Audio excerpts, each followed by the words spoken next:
le seul de mes livres qui m'ait pas trop posé de problème, enfin des livres de fiction. Mais d'abord, pour la réception. Pour la réception. Mais d'abord, je vais juste dire un tout petit mot. Je pense qu'Edouard a beaucoup de chance d'avoir rencontré Didier Ribon, et il n'est pas l'équivalent masculin de Simone de Beauvoir. J'aime beaucoup Simone de Beauvoir par ailleurs, mais elle ne devait pas être parfaite pour dire le Duc quand même. Elle était féroce. On sent une férocité. Voilà. Donc, tant mieux pour vous. Oui, je n'ai pas lu son livre, je n'ai pas corrigé son livre comme le fait pour voir que le fait de Beauvoir avec le livre. Je l'ai lu, il me définit, je me suis totalement abstenu de faire le moindre commentaire. J'ai attendu qu'il soit sorti pour qu'on en parle, etc. Parce que j'avais peur qu'il soit intimidé, paralysé, que tout ce que j'allais lui dire, au lieu d'être une remarque, une suggestion, allait devenir une sorte d'obligation. Donc il y a au moins cette différence-là entre Beauvoir et nous. On attendra de voir vos journaux publiés. Voir comment vous parlez des débats. Mais en fait, je vais passer Non. Moi, j'avais envie de repenser au travail de Monique Wittig. Je sais pas, je regardais du côté de Saint-Denis, là, très loin. Effectivement, du côté de Monique Wittig, qui, elle, produit vraiment autre chose. Quoi. Je dis d'un coup, qui fuck la famille, merde à la fin. Voilà. Et qui éradique complètement, éradique d'emblée dans le Coconac, son premier publié, en tout cas, si j'ai bien compris. Ça, c'est le prémisse, c'est fuck la famille. Je peux répondre à ça. My family, that's in I'm up here. Ma maman. J'ai posé la question. I'm going to tell you J'ai posé something. la question. It has been the main issue in my life for the past 8 years maybe. And it all depends on the people you're writing about, and I think it all depends on the vulnerability of the people you're writing about. And it all depends, you know, my book La haine de la famille was about my mother. My mother has absolutely no taboo, no fragility, and of course the book was a shock to her, and I say a lot of things, it's very, you know, so a lot of details, and she was shocked by it at the beginning, but she's someone who can hear everything, and it didn't matter, you know, it didn't matter to her.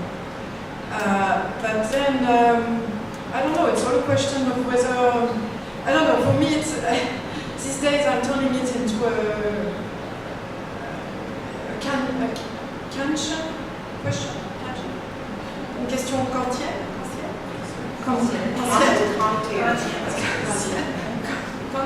So it's really a matter of it's really between one and oneself. Huh? It's not.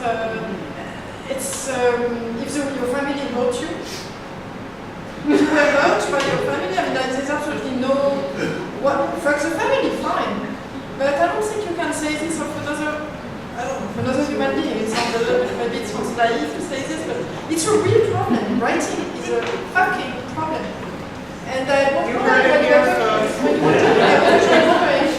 what is the relationship between writing and photography? Would it be the same issue if you actually have, you know, if you do photographies of the people and of the surroundings, would it create the same problem that the writing is going to create? And just yesterday, I received an email from someone who used to be a student at NYU of Columbia, here, okay. And that email was the most violent thing I have received in recent years, and you know I have a writing project right now, and he's violently opposed to it in the name, no, it's not at all about him, it's about someone we knew in common, and it's in the name of privacy. And there is this notion of privacy that people have. So what do you do, you know, what do? You say, oh, I don't care, and then you go on and you publish everything, and is this what it is to be a writer? Does it mean that there's no choice, and you have to go ahead and break up with everybody in your life, and just like a bulldozer, and just destroy everybody, and have people be hurt, and it doesn't matter? I don't know. It's not about destroying people, but when you say, I can't say it because it's about family, who you let being destroyed during this time. For example, if when I was writing Elie Belleman, but I can take the example for many things, or of course for Monique Wittig, it's if you don't say fuck to family, then you let the lesbian suffer from it. So when you say I can't talk about it, so you make other realities invisible, and so of course this is something. C'est quelque chose de nécessaire à cette But it is writing and it is publishing. Oui, non, mais justement, de publier la vie de ce que peut être la violence d'être homosexuel, d'être une lesbienne, etc., ce que les structures familiales produisent de violence, etc., de taire ces réalités au nom d'une sorte de pudeur qu'il faudrait avoir pour la famille, etc., c'est juste un moyen finalement de renvoyer des... I said I completely agree with you with what you are talking about. Completely agree with you because there is an agenda there and there is in a way like almost a victimization. You have to change something, but it's not the only case. It's not the only case scenario. It depends also on the kind of relationship you have with your family, and obviously mine or Edouard's relationship with his family was completely different than the one you described in your own case. To French. Il me semble qu'un des problèmes, pour revenir sur Violette Leduc, et ce que j'ai appelé les verdicts sociaux, au fond ce qui relie des livres comme celui de l'Avatar ou celui d'Edouard, c'est qu'ils essaient de réfléchir sur des verdicts qui se sont emparés d'eux. Quand le duc dit la phrase que j'ai citée tout à l'heure, je suis né brisé, je suis le malheur de ma mère, et quand je suis né brisé, mon enfance a été tordue comme c'est l'enfance d'un pommier tordu, etc. Comment dire, au moment où elle arrive au monde, elle est prise dans une structure qui est la bâtardise, qui est une structure sociale, sexuelle, culturelle, familiale, etc., très chargée. Mais c'est évident, tout ce qui s'investit dans la catégorie, tout ce que supporte comme tout ce que véhicule comme poids de l'ordre social, la catégorie l'avatar. Edouard, c'est différent, mais c'est aussi un verdict qui est le monde le plus démuni économiquement et culturellement du nord de la France, dans un petit village, et il essaie de réfléchir. Et la phrase que je citais de Leduc, est-ce qu'on peut imaginer, pourquoi est-ce que les bâtards ne sont pas solidaires les uns des autres? Pourquoi est-ce qu'ils ne s'entraident pas? Pourquoi est-ce qu'on n'imagine pas des agences matrimoniales pour les bâtards entre eux? Pourquoi est-ce qu'il n'y a pas des boulangeries pour bâtards, etc. Comme ça, je pourrais entrer dans la boulangerie et dire je veux un bâtard sans avoir honte de prononcer ce mot qui me fait rougir, etc. Donc, toute cette réflexion, comment on échappe au verdict? Et est-ce qu'on peut y échapper? Et au fond, et Violette Leduc, et Edouard, et moi, d'une autre manière, antérieurement à Edouard, c'est la question qu'on s'est posée dès lors qu'une trajectoire nous a conduit quelque part. Or, Violette Leduc avait été conduite à cette trajectoire. Et dès lors qu'on essaie de penser cette trajectoire, de la décrire, de la restituer, on est obligé de parler des... Moi, je ne pouvais pas écrire Retour à Reims sans parler de ma mère et de mon père. Or, il est évident que ma mère a reçu comme une bordée d'injures, un livre comme Retour à Reims, pour des choses pour lesquelles je n'aurais pas du tout imaginé. Par exemple, elle me dit, tu dis qu'on était très pauvres quand vous étiez enfant, mais on n'était quand même pas des mendiants, on travaillait dur, vous aviez tous les jours à manger. On vivait à 4 mes parents et moi dans une chambre qui n'arrivait pas à chauffer, je suis on avait tous les jours à manger, mais c'est ce qui s'appelle être très pauvre. Du milieu d'où je viens, où je suis aujourd'hui, c'est ce que j'appelle très pauvre. Pour elle, c'était pas très pauvre, parce qu'elle voulait comme ça. Donc pour elle, c'était une trahison. Une trahison. C'est elle qui m'a raconté que sa mère a été tondue à la Libération. Elle me l'a raconté, je prenais des notes parce qu'elle savait que je faisais un livre. Et quand elle a lu mon livre, elle m'a dit, j'étais quand même, tu n'aurais pas dû raconter ça, c'est même pas des choses qu'on raconte, je ne sais pas comment raconter. Et elle me dit, pas pour que tu les écrives. Je me suis dit, je prenais des notes devant toi. Ah oui, mais tu n'aurais pas dû dire ça regarde personne. Et quand je raconte qu'elle a avorté, elle me dit, que vont penser les voisines? Je dis, elles vont penser que, comme elle, tu as avorté, puisqu'elles ont toutes avorté de la même manière que toi. Et je ne blâme pas une femme qui avorte, je décris les conditions décisions difficiles, et donc le rapport à ceux sur lesquels on écrit, même pour leur donner une visibilité, pour restituer la difficulté d'une histoire, ce que la violence sociale fait à des gens, et comment des gens deviennent ce qu'ils sont en raison de la violence sociale qui s'exerce sur eux, comment décrire ça est perçu comme quelque chose de très violent par ceux sur lesquels on écrit, comme une trahison. Maintenant, on va faire ça un peu.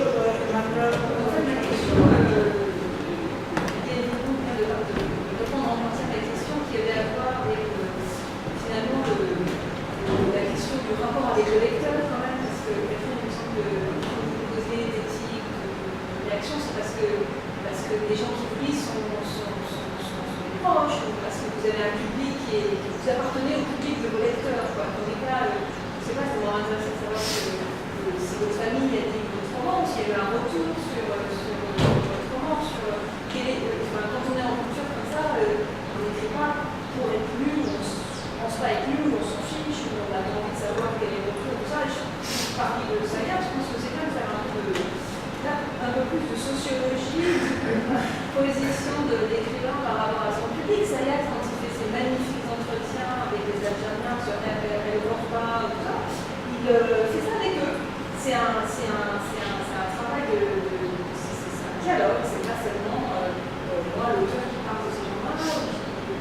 Il aide des gens qui sont des gens qui ne savent pas écrire, il aide à les faire écrire, il est leur pub, il est leur public, il est leur voix, il fait plein de choses, il leur fait construire un récit de vie, de Vandela, qui est historiquement indépendant, mais c'est un autre rapport entre, évidemment, c'est pas les Algériens qui disent ça, mais en tout cas, la personne qui a été interprétée a été à un moment lecteur, en étant aussi auteur de ces récits. Donc, il y a des situations, c'est là important ici, de sociologie.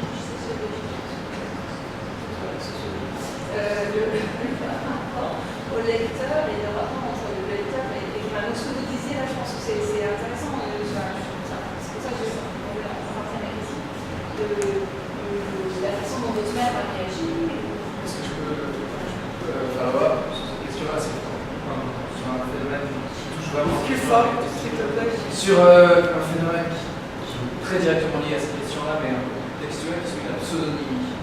Quel est le rapport à la pseudonymie en fait? Est-ce que tu as changé par exemple à un moment donné à raconter la même histoire mais en modifiant le prénom? À l'intérieur, oui, parce que là, Betty Bellegueule, tu as présenté les choses comme Betty Bellegueule, en fait, au fond, une façon de ne pas dire Édouard Louis, mais aussi ça comme quelque chose de productif pour accéder à une vérité peut-être qu'une simple biographie à laquelle une simple biographie n'aurait pas permis d'accéder. En fait, ces questions-là font penser aux questions des indigènes qui lisent les ethnologues. Pendant très longtemps, il n'y a jamais été question que les indigènes lisent les ethnologues. Donc, quand les indigènes n'avaient pas d'écriture, pas de lecture, on parlait d'eux sans que la question de leur réception de texte se pose. Et là, vous n'êtes pas dans des situations similaires. Alors, toi, pas du tout, puisqu'il n'y a pas la rupture. Dans ton cas, peut-être un peu plus. Je vais te dire que si, en fait. Je te donne juste un tout petit exemple pour mon dernier livre, l'éducation catholique, qui est très autobiographique et qui raconte des choses qui sont passées quand j'étais petite. Et bien, j'ai reçu, alors c'est pas une question d'indigène, c'est bizarre de dire indigène, mais donc dedans, je raconte la mort d'un enfant qui est l'enfant de ma soeur il y a 33 ans, qui aurait 34 ans, il aurait 34 ans aujourd'hui. Et j'ai reçu un email extrêmement violent de mon neveu qui en a 31, 32. Qui m'a dit que je n'avais pas le droit de mentionner son frère mort nulle part. Parce qu'il y a une interdiction. Je me dis, on ne pense pas à ça. C'est-à-dire que moi, je pense. De toute façon, je vous dis tout de suite que je pense que dans l'écriture, il n'y a d'abord aucune limite. Que ça soit clair, il ne peut pas y avoir d'écriture s'il y a des limites, s'il y a une censure intérieure. C'est pas possible. De la réception. Et donc, tout à coup, je me dis, mais quand j'ai écrit La vie de la famille, quand j'ai écrit l'éducation catholique, je n'ai pas pensé que ceux dont je parle ici, il y aurait même des enfants, des descendants qui allaient lire ça. Moi, je sens que d'ailleurs, dans une certaine partie, au niveau des descendants, je vais bientôt être bannie. Ce sont les descendants qui ne supportent pas. C'est extrêmement bizarre. Donc là, il parlait des indigènes, c'est pas exactement pareil, mais c'est pour ça qu'en fait, quand on écrit, moi, je pense pas du tout, je vais la mais pas du tout, je pense pas au lecteur. Mais absolument pas. Et donc, c'est extrêmement bizarre de voir qu'un livre est encore lu 20 ans après, et et que tu as un petit neveu, là, et que tu dis Flux Family, ok, mais moi, c'est pas quelque part, ça m'affecte quand même. J'adore ce neveu, je l'ai vu grandir toute sa vie, et il m'a dit maintenant, encore un mot et je ne te parlerai plus. Or, c'est évident que la famille va réapparaître dans mes livres. C'est une certitude. Et donc, je sais dès maintenant qu'un jour, cette partie-là de la famille ne me parlera plus. Et c'est dur quand même. C'est quand même très, très douloureux. Parce que c'est dans le... Et je pense à Dubrovski, par exemple. Là encore, je parle uniquement de ne pas parler syrien, mais prenez l'exemple de Dubrovski dans le livre brisé. Alors, est-ce que ça pose c'est un problème que moi, je n'ai pas résolu du tout pour l'instant. Hein. Vous savez comment ça s'est passé. Il écrit ce livre sur sa femme Ilse, et avec son accord déjà.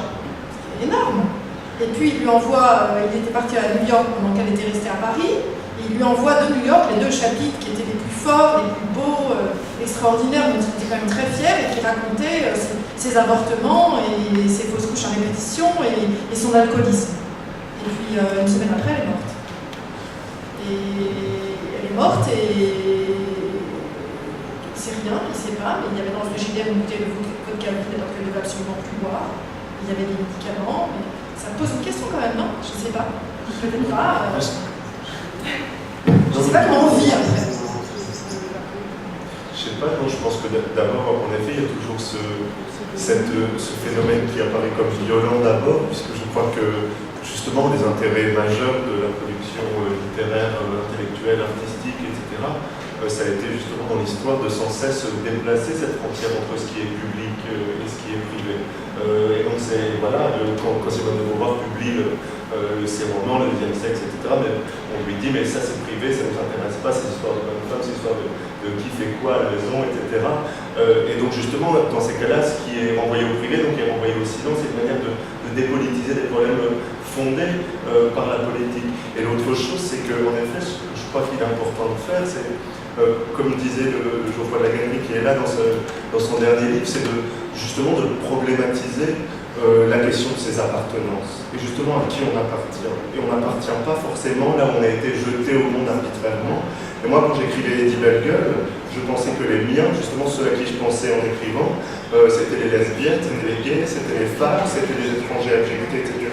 Et donc pour moi, Eddie Bellegueule était une façon de politiser mon appartenance, de ne pas me laisser prendre par un système politique qui m'a fait appartenir. Et donc à cause de ça, oui, j'avais du coup pas ce sentiment de trahison à travers moi, parce que pour trahir, il aurait fallu m'appartenir. Une des choses que j'ai vraiment appréciées dans ce colloque, si je peux m'exprimer dessus, c'est... Non, j'ai beaucoup... C'est Isabelle qui se lance dans le récit. Attention, ça va bien là. La trahison,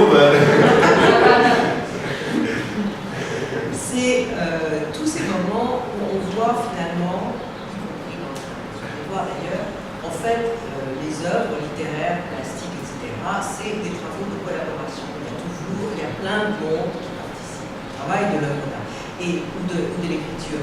Ça a commencé hier matin, on voyait bien ce que tu as montré toi, que finalement, entre Violette Leduc et Simone de Beauvoir, il n'y a pas seulement cette relation de dépendance, d'indépendance, etc., il y a aussi une véritable, on la voit pour corriger les écrits, les censurer peut-être, mais les corriger quand même, et il y a aussi le fait que stratégiquement, elles occupent 2 positions qui satisfont bien l'une et l'autre.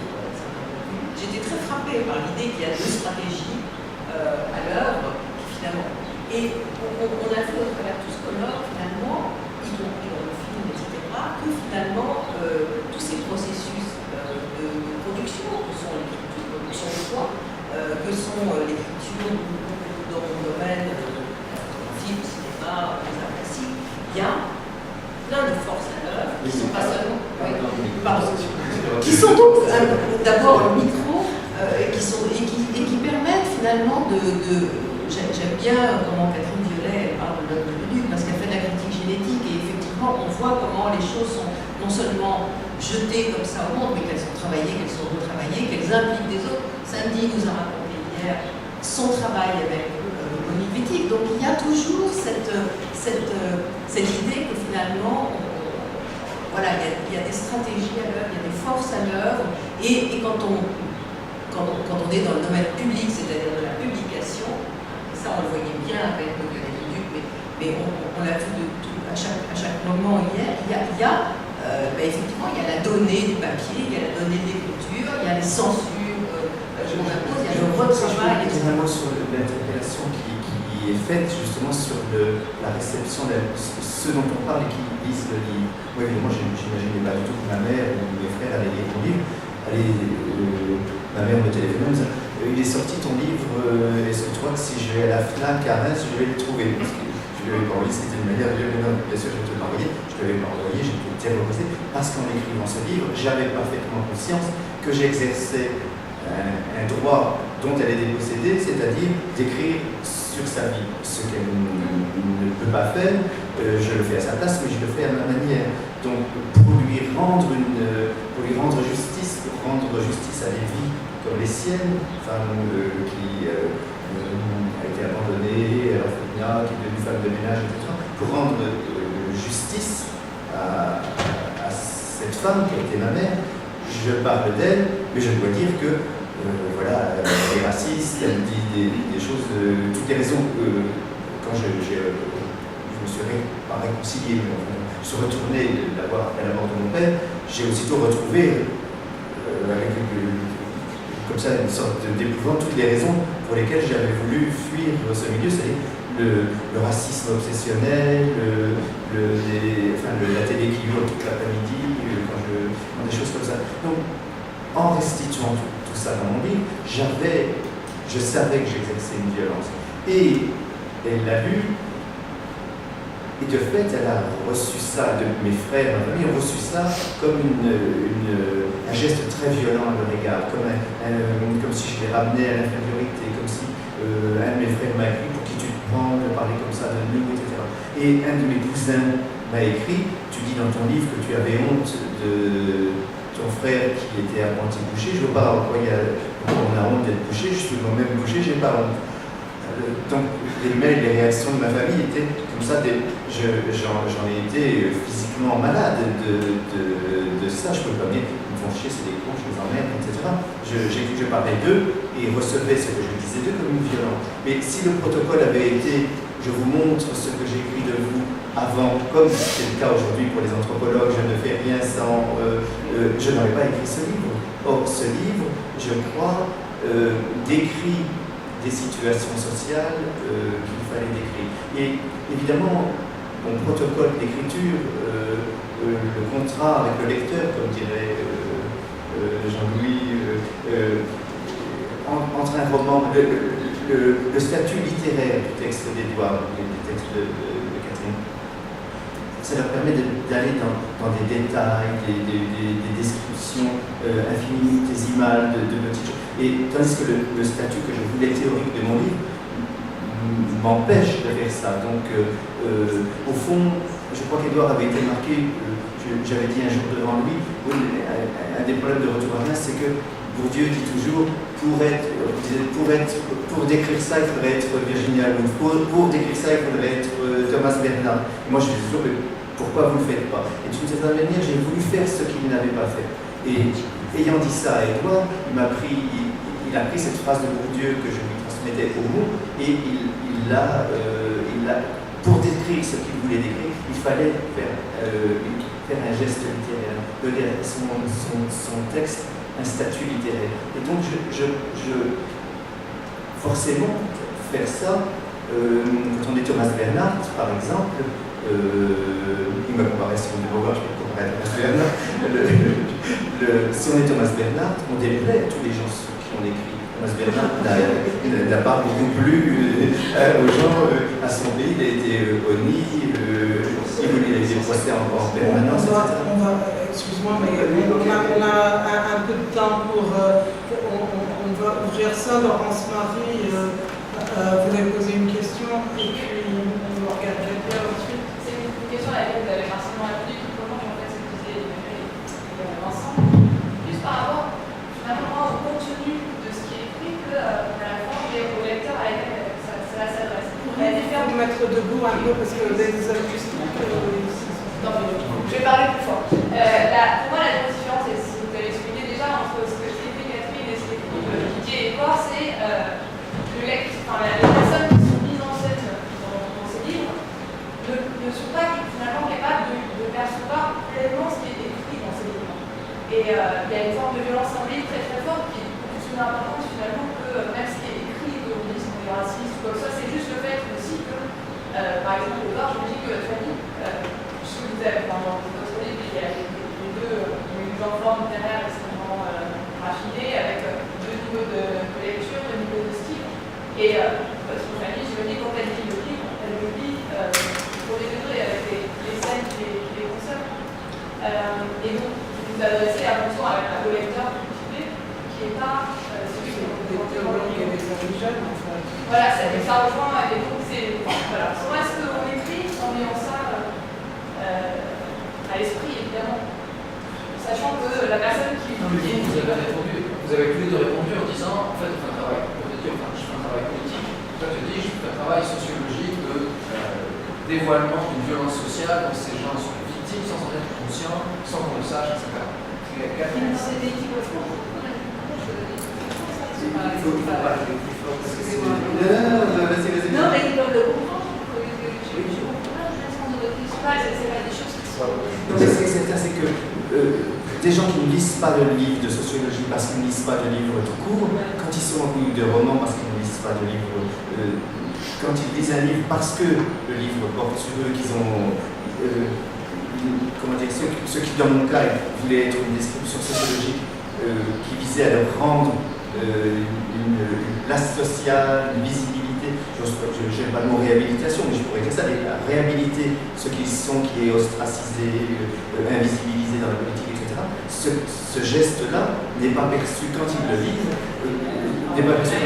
comme ça, il s'est perçu comme le contraire. Je dis, on était pauvres, mais non, on travaillait, vous aviez à manger. Donc, toute phrase qui est, pour dire, à l'époque, il y a des gens qui, on parle des 30 glorieuses, les années, etc., 50, 60, il y a des gens qui n'avaient rien à manger. Elle me dit, mais si vous avez à manger, mon but n'était pas de dire qu'elle ne nourrissait pas, mon but était de dire qu'il y a un mythe des 30 glorieuses qui oublie cette face nocturne des 30 glorieuses, qui est les gens qui travaillent, que mon père faisait deux métiers, faisait 2 journées en usine, ma mère faisait des ménages. Mais quasiment elle pense à ses voisins, ses voisines, tout ce qui est décrit dans le livre est un problème pour elle. Voilà, donc, mais comment faire? Il n'y a pas de livre sans violence symbolique, je crois. Oui, quand vous dites que votre famille lit ça et qu'elle dit on a rien à manger. Mais toi, Peut-être que la famille le perçoit comme une accusation. Oui, Et exactement. on voit, par exemple, quand. Oui, l'accusation, c'est le mot qui convient, c'est perçu comme une accusation. Oui. Et donc, c'est défensif, la famille répond. C'est sans dire trahi, peut-être, mais c'est surtout défensif parce que c'est perçu comme une accusation. Il y a une chose, il y a un écrivain anglais, Edna O'Brien, qui a écrit son premier livre en rigueur, qui est effectivement de l'enfance catholique, où elle attaque sérieusement non seulement les catholiques, mais sa mère. Et la réponse de sa mère, c'est aussi « Pourquoi tu m'accuses ?» Alors que Edna O'Brien, elle adorait sa mère, et que sa mère l'adorait aussi. Mais c'était... Et on ne peut pas en vouloir d'avoir cette trahison. Ceci dit, Contrigueur, c'est devenu un classique. C'est ce qui se passe. Mais comme elle a aussi confronté des choses que l'Église catholique irlandaise n'acceptait pas dans le social, n'acceptait pas dans le sexuel, n'acceptait pas dans le politique. Et elle a dit, bon, voilà, on va mettre du pain sur la table. C'est ça. Mais c'est comme une accusation. De se sentir mis en question par des livres qui comment dire, en ce qui me concerne, vous voulez analyser, lui, vous voulez restituer. Donc oui, bien sûr, comme je dis, ce sont des gens qui ne lisent pas de livres. Donc quand ils lisent un livre, parce que ça parle d'eux, ça va être au moindre détail. Je ne sais pas,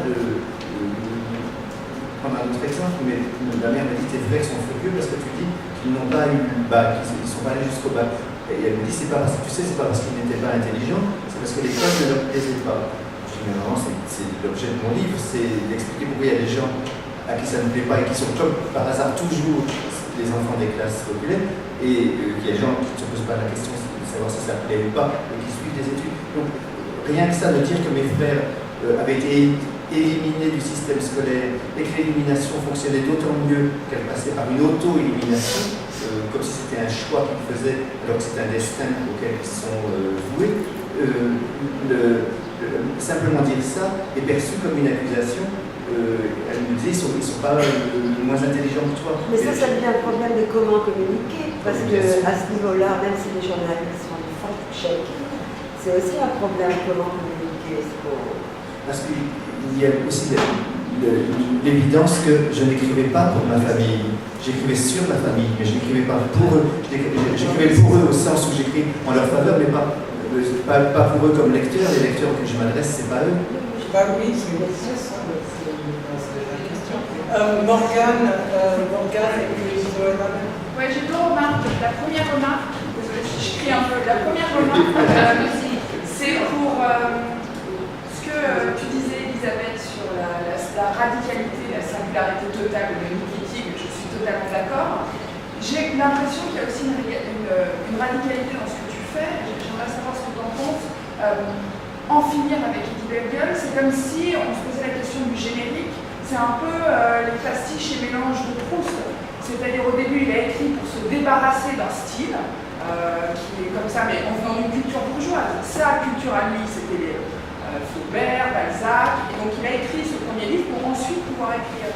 Donc je me demande si ta démarche d'en finir comme ça, c'est-à-dire cette idée de liquidation, c'est une sorte de premier pastiche, mais de quelqu'un qui ne vient pas de la bourgeoisie, et qui n'a pas ce type de lecture, de style littéraire à liquider.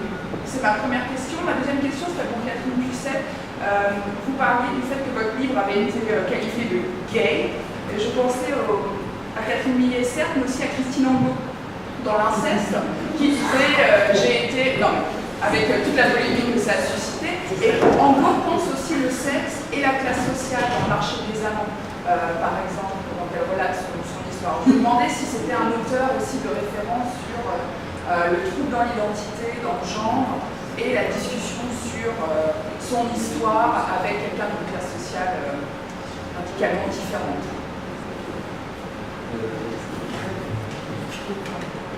Oui,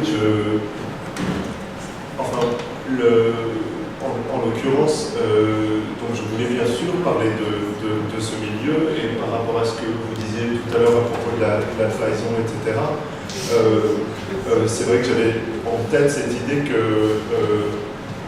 est possible d'être juste sans amour, et que quand je pense par exemple, un de mes contre-modèles avait été Pasolini, justement, qui dans son approche des classes populaires, lorsqu'il parle des classes populaires, lorsqu'il parle de la domination, etc., entre dans une rhétorique qui consiste à dire les classes populaires comme plus vraies, comme plus authentiques, etc. Et donc, comme si écrire pour quelqu'un, c'était aimer quelqu'un, c'était faire l'éloge de cette personne, etc. Moi, j'écrivais pour mon milieu social, mais c'était justement une justice défaite de l'amour, en fait, hein, et qui était comme ça. Justement, je pensais que c'était politiquement plus. Que c'était. Il y a une ambiguïté dans la préposition, quand même, pour ton milieu social, c'est-à-dire à la place de. Ça veut dire à la place d'eux, mais parce que justement mon milieu social n'a pas envie de parler du milieu social. C'est comme la mère de Didier, elle dit mais non, on n'est pas pauvre, justement, contrairement à Leduc, elle dit on n'a pas à se plaindre, etc.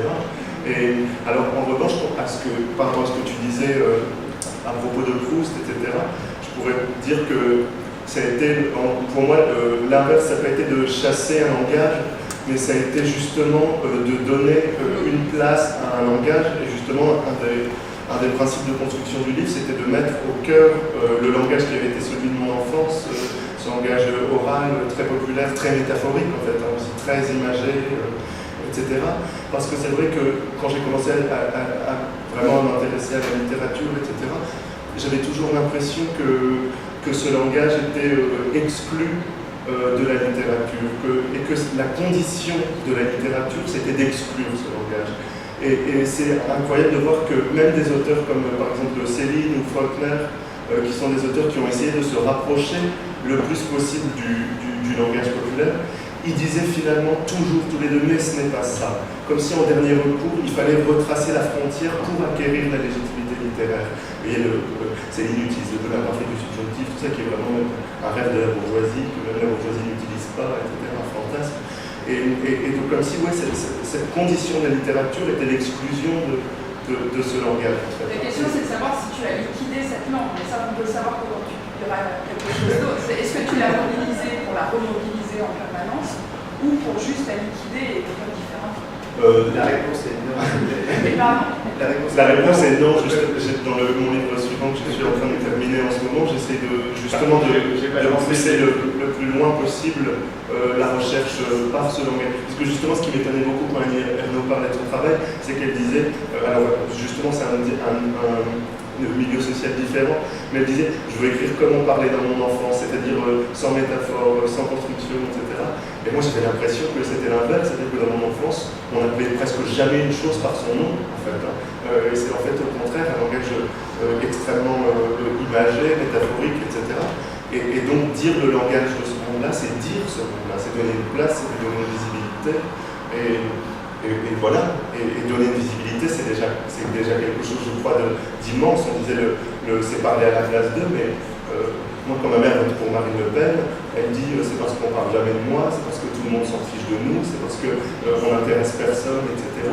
Et je pense qu'en l'occurrence, la littérature, la politique, l'art, etc., doivent s'acharner justement à créer des espaces où les gens puissent se reconnaître, on parle d'eux, et donc peut-être parfois pour eux, mais on puisse se fantasmer autrement et du coup s'inventer autrement. C'est très radical, le recueillement du texte. Oui, je sais, mais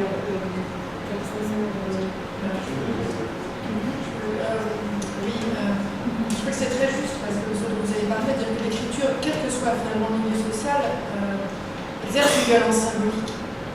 Et je dirais d'une certaine manière, vous avez de la chance, d'un point de vue littéraire, parce qu'il vaut mieux venir.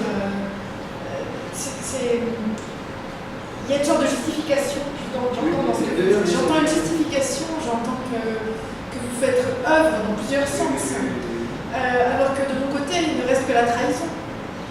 Si je parle pour quelqu'un d'autre, vous voyez, il n'y a pas de raison. Il ne faut pas dire qu'ils n'ont pas la parole, ils n'ont pas le... Donc, en fait, quand j'ai commencé à écrire de façon ce que j'appelle d'autofiction, d'écriture comme ça, sans filtre, sans masque, avec Jouir, avec Hélène Javani, c'était en toute innocence. Il y a une petite note, mais vraiment d'ailleurs, mais c'était vraiment innocemment. Je me suis posé absolument aucune question. Moi, j'avais vraiment le projet d'être la plus juste possible, et pas d'autres projets. Et les questions sont venues après, et elles sont venues parce qu'il y a eu une très très violente confrontation avec le réel, et il y a eu la mort. Donc il y a eu des choses très très graves qui se sont passées, et qui fait qu'aujourd'hui, je suis un peu tremblante. Que j'ai un manuscrit dans un tiroir qui ne peut pas sortir, que celui auquel je travaille avec passion en ce moment. En toute probabilité, il va aussi finir dans un tiroir. Et je dis ça, mais ça m'a pleuré. Très très triste. C'est vraiment... Et la question, je pourrais dire alors quoi? Est-ce que si j'étais un vrai écrivain, je publierais? Je ne sais pas. Je n'ai pas répondu à cette question. Turoski y a répondu en disant la valeur ultime, c'est la littérature, par-dessus la lumière. Et moi, je ne peux pas répondre comme ça. C'est ce que dit Christine Angot. Christine Angot, alors tu parlais de Christine Angot. Alors d'abord, en termes de référence, je connais les deux sont des amis. Annie Ernaux est beaucoup plus une référence, elle a toujours été depuis très longtemps pour moi. J'ai toujours senti très proche de son écriture, et de ses pourtant, on ne vient pas du même monde. Là, pour le coup, c'était pas la riche, des poussières, mais une proximité dans l'écriture, dans une justesse, dans des choses que. Et Christine Angot, alors Christine Angot, c'est différent. En fait, longtemps, elle m'a terrifiée. J'ai totalement pas du tout envie de la connaître et de la voir. Une fois, elle est venue à New York, elle me semble aller voir un verre. C'est rare que je mette quelqu'un à l'écart, mais elle me terrifiait. Parce que je sentais que chez elle, il n'y avait pas du tout justement de limite. Et que, d'ailleurs, avant même que je la connaisse, je m'étais retrouvée dans un livre d'elle qu'elle m'avait dit, t'as vu dans tel livre, elle a mis cette phrase, Annie Ernaux et Catherine Pousset, toutes ces bonnes femmes. Je dis, je me souviens, Annie Ernaux, moi, je veux bien être une bonne femme avec elle, ça ne me dérange pas. Mais tout à coup, je me dis, on va parler, je ne sais pas dire les gardes.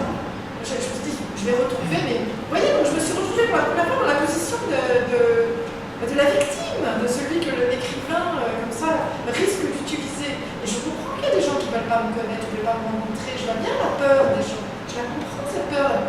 C'est vraiment le problème, on va reparler des indigènes, tu sais, je ne sais pas exactement où, dans quel, autrefois comme au Mexique, dans le Chiapas, je crois, qui ne voulait absolument pas être pris en photo. Cette erreur qu'il y ait un bout de lame qui soit pris avec la photo. Et donc, les gens, ils ont leur personne, ils ont leur privacy, je sais pas quoi.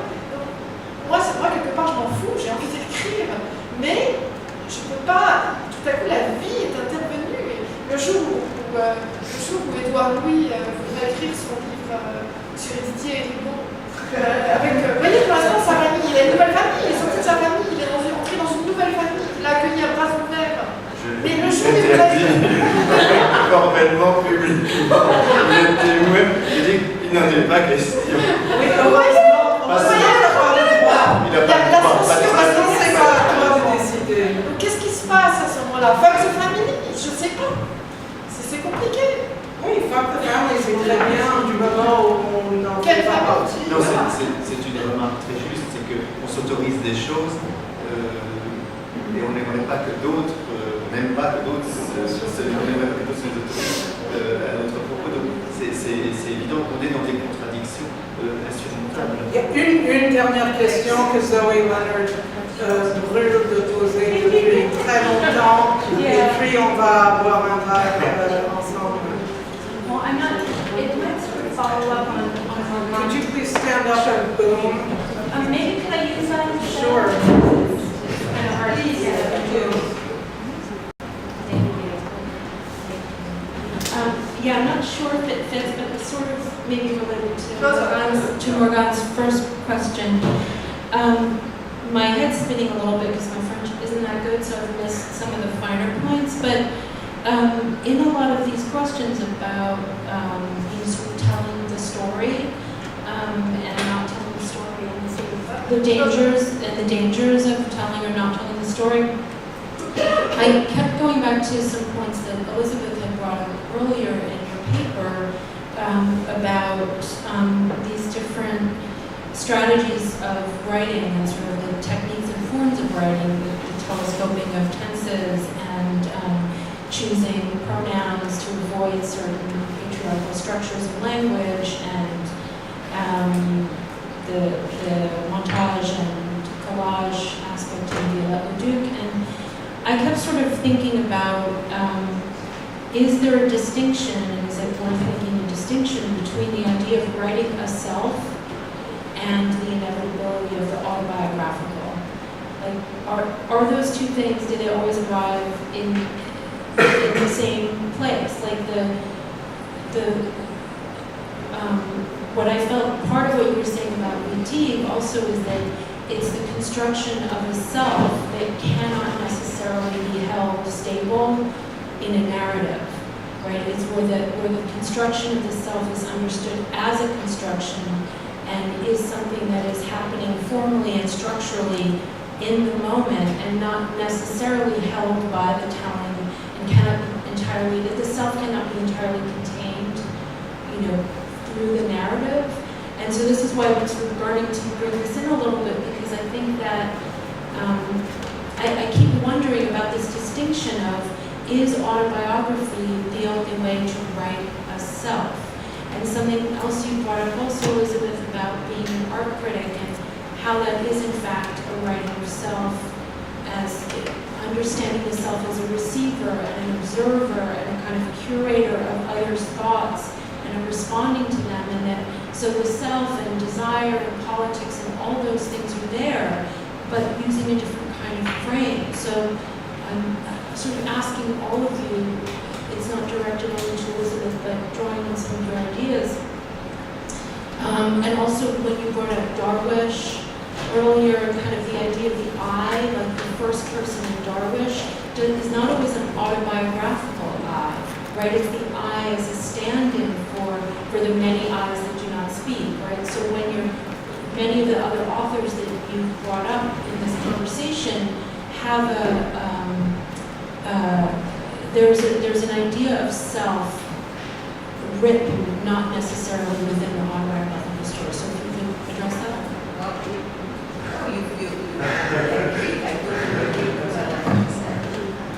Maybe you have to elaborate a little bit.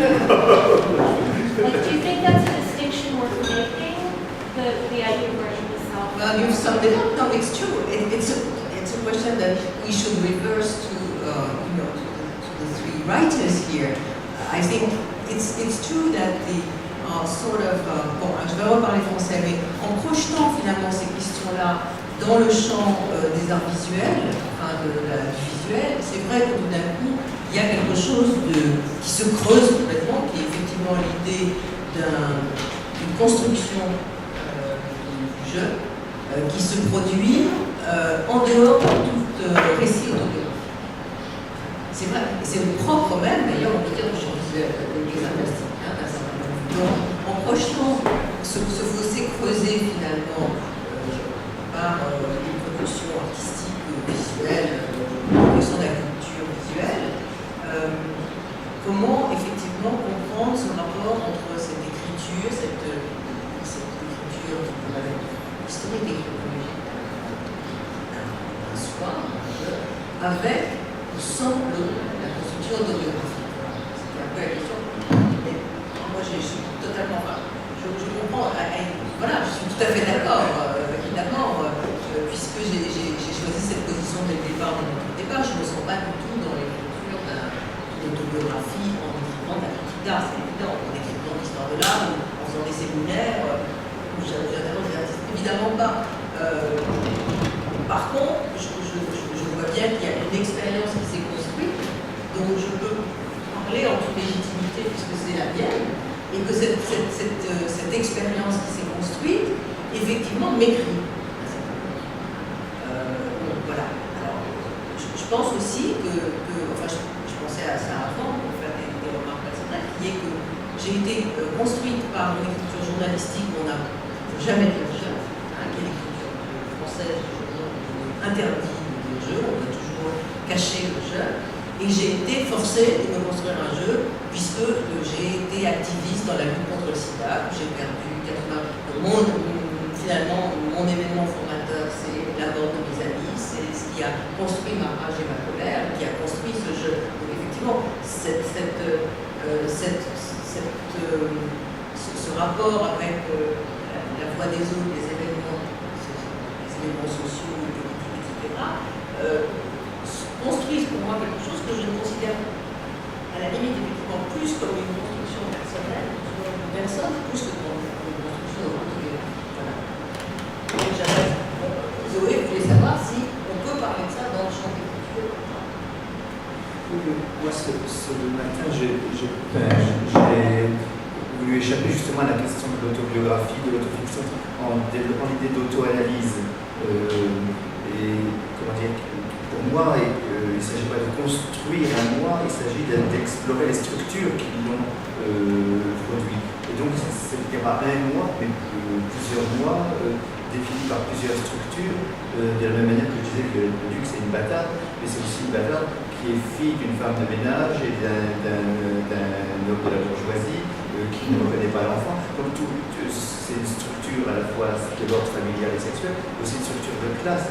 Et pour moi, il ne s'agit pas de construire une autobiographie, mais de restituer les structures du monde social qui produisent les moi, les selfs tels qu'ils sont. Et donc, de fait, peut-être que le geste artistique est sans faire de l'autobiographie, participe de ces possibilités d'explorer les structures du monde, de les montrer, de les prendre 1000 exemples. Pas de temps, non, vraiment, 1000 exemples. I would basically like to say thank you